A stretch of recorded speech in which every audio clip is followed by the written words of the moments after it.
Thanks for coming here today to join us. My name is Peter McLaughlin, and this is an important day for all of us. The Seahawks, as you know, are very active in the community. We believe in giving back. It's important for us to do so, particularly for those who are less privileged. We like to contribute to schools, the hospitals, many charity organizations, and today marks a new organization, a new venture that we're proud to be a part of. I also want to really recognize and thank Pete Carroll for his vision and his leadership for so much that he does both on and off the football field, and today's another example of his leadership. I'd like to recognize some guests that are here today. City Councilman Tim Burgess, King County Sheriff Sue Rohr. Thanks for being here today. And I will now introduce the Mayor of Seattle, Mr. Mike McGinn. Thank you.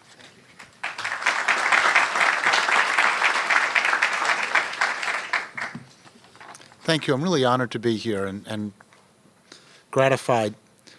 You know, 2 months ago in Seattle, our community lost a young woman named Tanea Gilbert to meaningless violence. And, you know, I was talking with her mother, who's here today with us, Shaquelle Cox.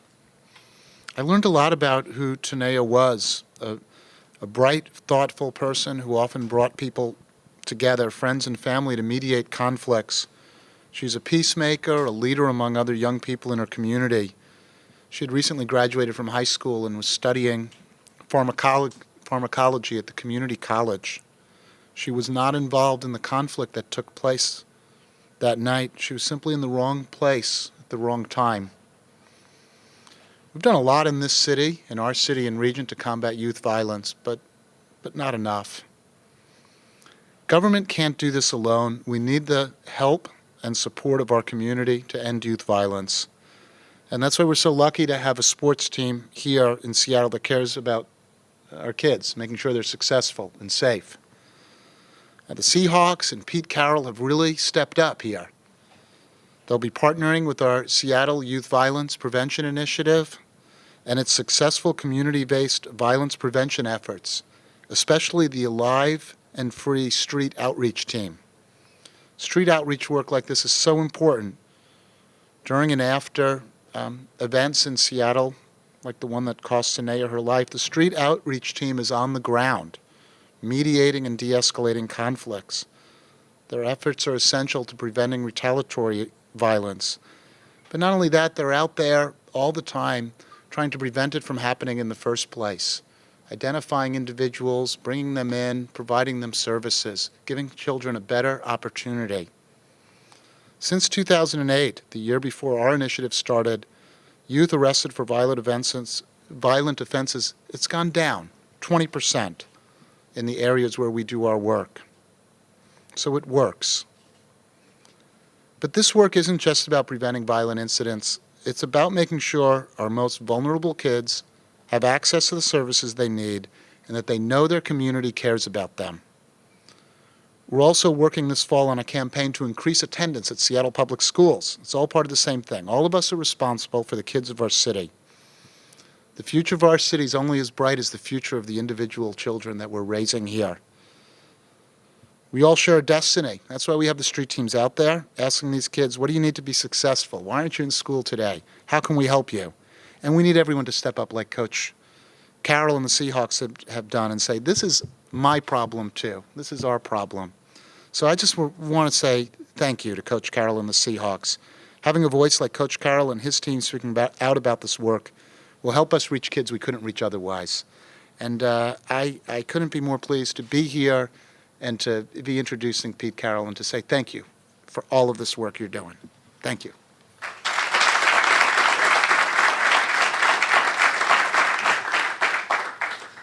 Well, thank you, Mayor McGinn.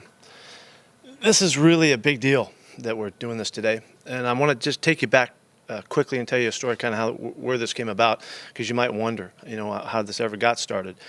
Years ago in Los Angeles, I was driving to work, and in the same road right through the streets of Los Angeles, and it was a Monday morning of Notre Dame week, and a report came over the radio that a couple of kids got killed over the weekend in some street violence. And then on Tuesday, the next day, there was 2 more kids killed in retaliation. And then there was 3 more kids in the same radio show, same trip in, listened to the radio. By Thursday, there was 11 kids that had been killed in related incidences. And an old friend of mine that I had made a vow one time that we would come together and do something special when the opportunity arose was Lou Tice from the Pacific Institute, who many of you know here. It happens to be coincidentally from Seattle. And I called Lou up on that Thursday morning before I got to the office. I said, Lou, I know that there's something we have to do. Finally, I got it. We got to do something about saving kids from killing each other in the streets of Los Angeles. Will you do it? And he says, I'm in.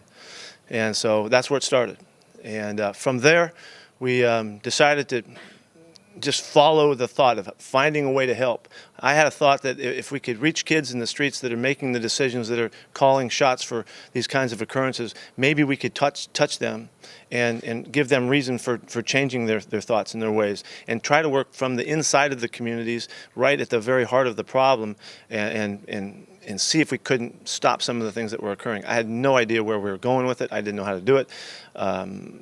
But in time, we called a meeting and people convened, and they came together like they'd never come together before.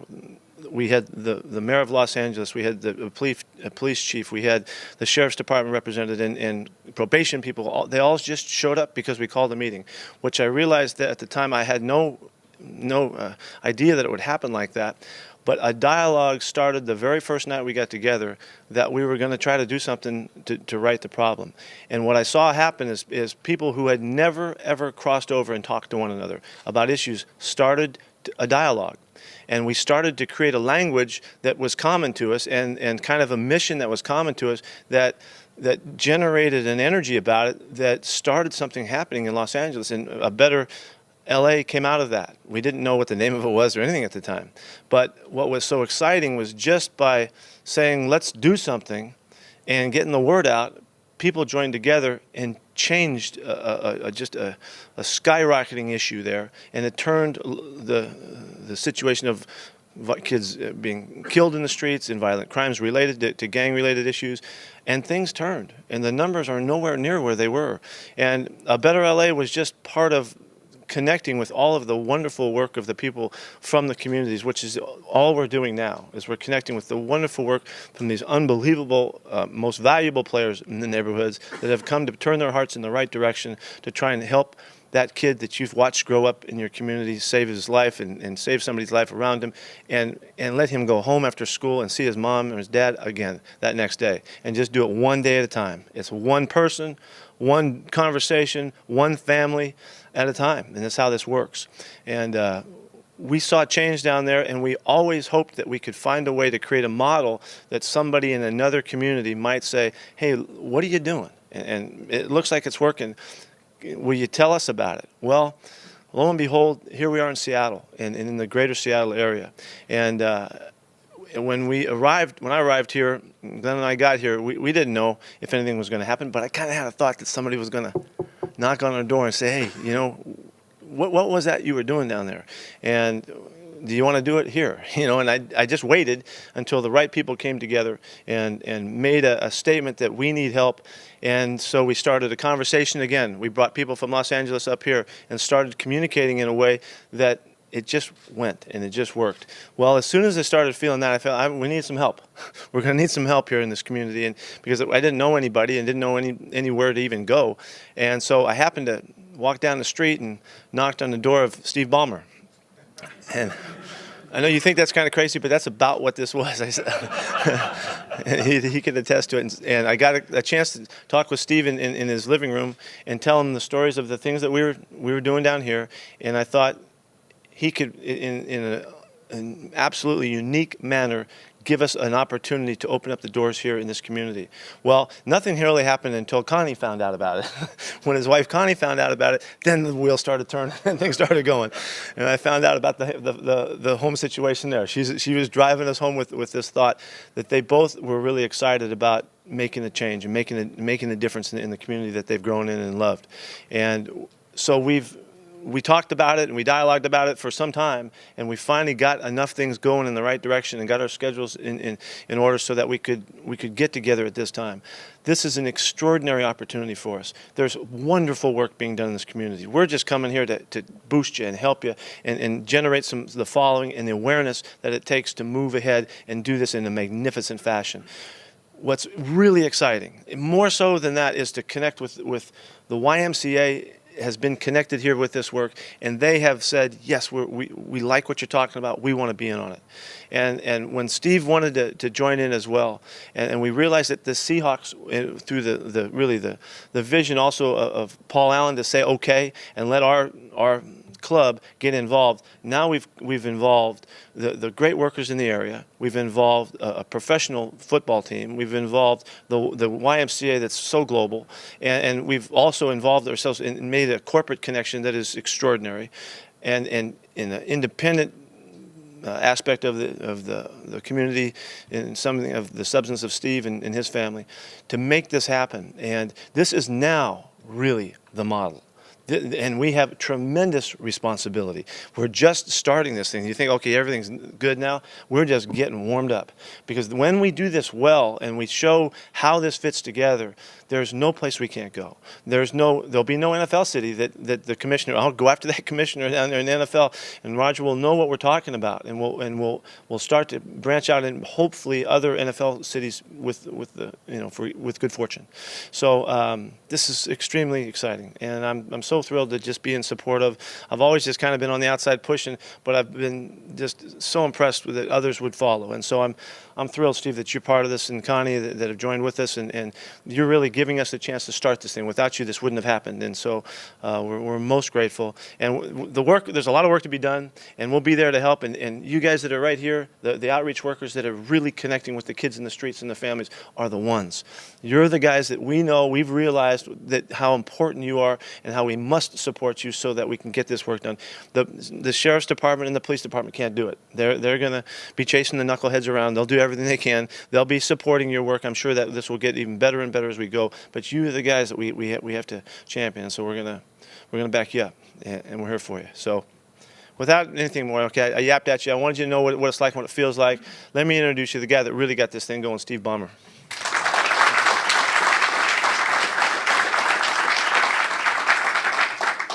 Well, thanks to Pete, and it's certainly a great honor to have a chance to be here today.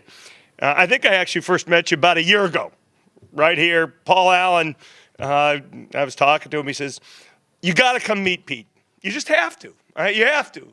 He said, he's the most positive leader I've ever met. Why don't you come meet Pete?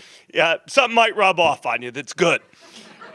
So I came down, we had lunch, discovered that we were, in fact, neighbors. That was an interesting fact. Great lunch. Went home. Get an email, I don't know how long after. Hey, you mind if I drop by one night? I'm pretty busy, actually, about this time of year, but maybe we can clear some time one evening. And I'll stop by on the way home. Sure. I had no clue where this is going. Pete comes by one night. We're sitting there. I'm saying, oh, geez, I don't quite know where we're going. He says, I got to talk to you about something. This is something, for some reason, I think you're going to be excited about. And went through and told me not just the story told here, but a lot of other stories that are both at the same time sad and heartening about the work they've done in Los Angeles. And, I said, God, Pete brings so much enthusiasm. We didn't know each other real well, but it's really positive. I said, geez, this is a really important issue. If people can't feel safe and secure, how does anything else get better? And I was kind of switched on thinking about it, didn't know what it meant to me. I mean, I got a full-time gig and, wasn't quite sure where this all goes. And so I talked to my wife about it, and she said, if I didn't do a really great job, she said, are you talking about doing something to help in the community in Los Angeles when you live in Seattle with a guy you don't know? Is that what you're talking about? I said, well, I don't know what I'm talking about, but I got some enthusiasm. And then, we kind of had a meeting or two, and Glenn and Pete came over for dinner. And I got to say, it's just a really important cause. So I'm here today kind of as a private citizen, so to speak, but my wife and I are enthused about the work, and we want to support it financially, which certainly we will do. I got to tell you, the work it's not exactly what I thought it was when we sat down. The why, the this, the mayor, I mean, none of that was in the initial view, just the energy and passion and drive. That's all we got, and the core issue. And yet I think that's kind of the way a lot of things get solved, is with focus on the right problem and with the right kind of energy. The fact the Seahawks would take this on as a major kind of charitable and civic cause, I think, is phenomenal. And I just encourage everybody to understand the important work that I think has gone on. Don't know where the journey goes, but with the kind of energy Pete provides and drive and kind of focus and the great work that the outreach workers, the Y, the city, and others will do, I'm quite sure that this can have a chance to make a very important impact in our community. Separately, Microsoft has always supported the Y. We kind of love the work the YMCA does. Akhtar, who runs our community affairs groups, taking a look at what's going on here, because this is all kind of bubbling up. But I'll tell you, personally, I certainly have a lot of enthusiasm. I think it's a really important thing for the community, and I want to thank Pete, and I want to thank the Seahawks. So, pleasure to be here.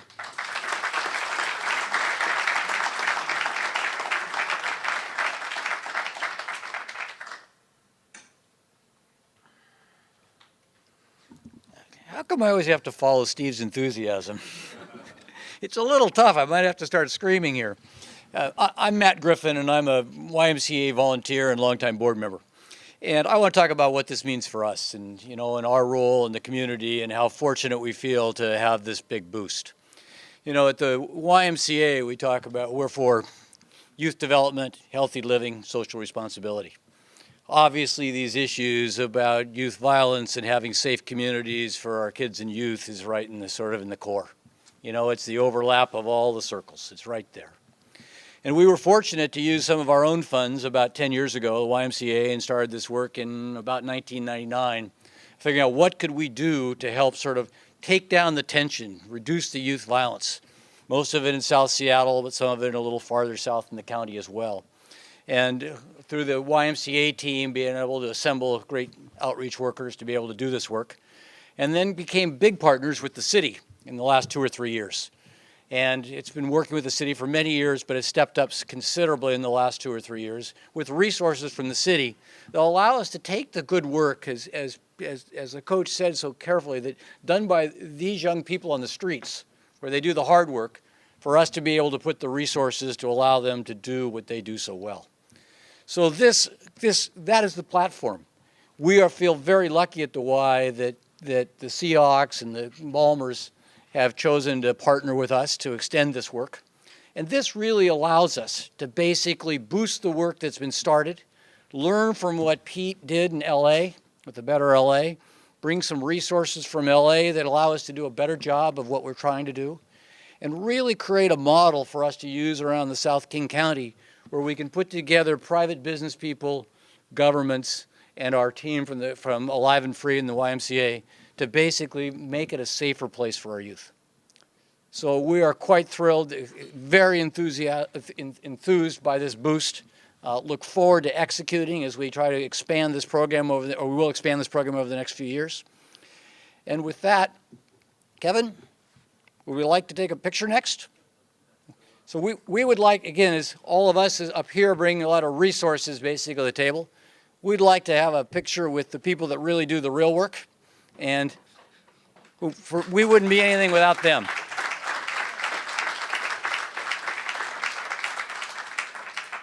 I failed to introduce Kevin Griffin. Kevin Griffin is really the representative at the Seahawks that has really brought all of us together and done such a wonderful job, just so that we know who he is, because he's going to be in the middle of everything. That's Kevin Griffin right over there. There we go. Thank you. Thank you, Kev.